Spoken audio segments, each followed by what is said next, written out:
tippets.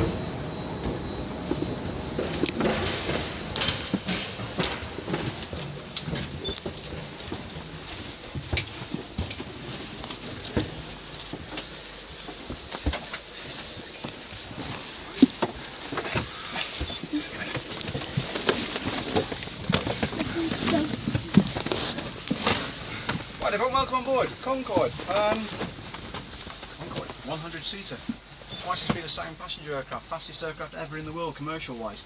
And believe it or not, when when this concept was first thought of, you know, let's build an aircraft to carry 100 people shipping champagne across the Atlantic at twice the speed of sound, faster than a bullet. 1954, started thinking about that. And in 1962, there's other kind of countries looking at this kind of concept. I don't know if you know, the Americans and the Russians were doing something similar. The Americans tried and failed, the Russians tried and succeeded, but their aircraft was never as successful as Concorde. We won't be talking too much about that one because we are interested in Concorde. But France and Britain were thinking about pretty much the same thing as well.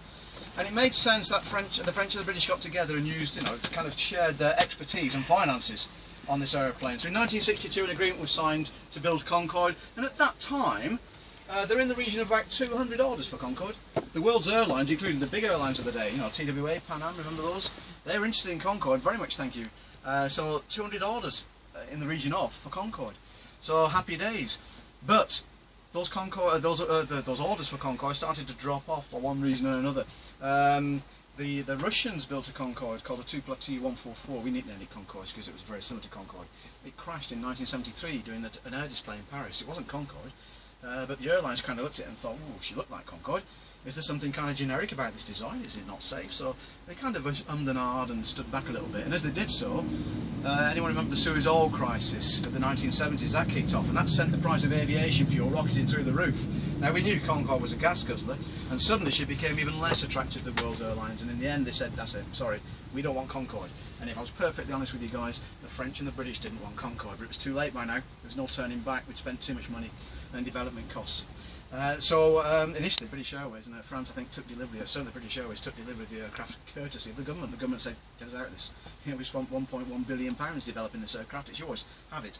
And that's initially what happened. The aircraft were given to the airlines, the airlines operated them, the government looked after the maintenance and the operating costs in return for 80% of the operating profits. That kind of thing happened, but only till about 1982 when the airline was privatised. So, of those 200 Concordes that were going to be built, 20 Concordes, that was all that was built in the world. 10 by the French down in central southern France in Toulouse, 10 by the British at Bristol Filton Aerodrome in the West Country. That's where we built our Concordes.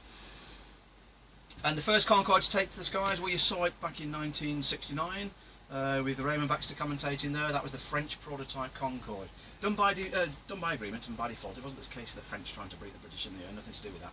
Very, very good cooperation by the French and the British on Concorde. So the French aircraft flies first, the British aircraft 5 weeks later, that's all, 9th of April, she takes to the skies. And they were the first 2 Concorde prototypes. The next 4 Concordes were actually still not passenger variants. They were kind of pre-production, further development type models that they used extensively for further trials work. Whilst the final production Concordes, the ones that were going to carry passengers, came off the production line because this took a long time. This took 7 years. From '69 to the first flight of a commercial passenger Concorde took 7 years because we had to get it right. It was such a new design, a new concept. And the original prototype Concordes, well, they needed work doing basically, but that's what they were there for, you know, to be worked on and improved. For instance, you know, they had normal brakes, disc brakes.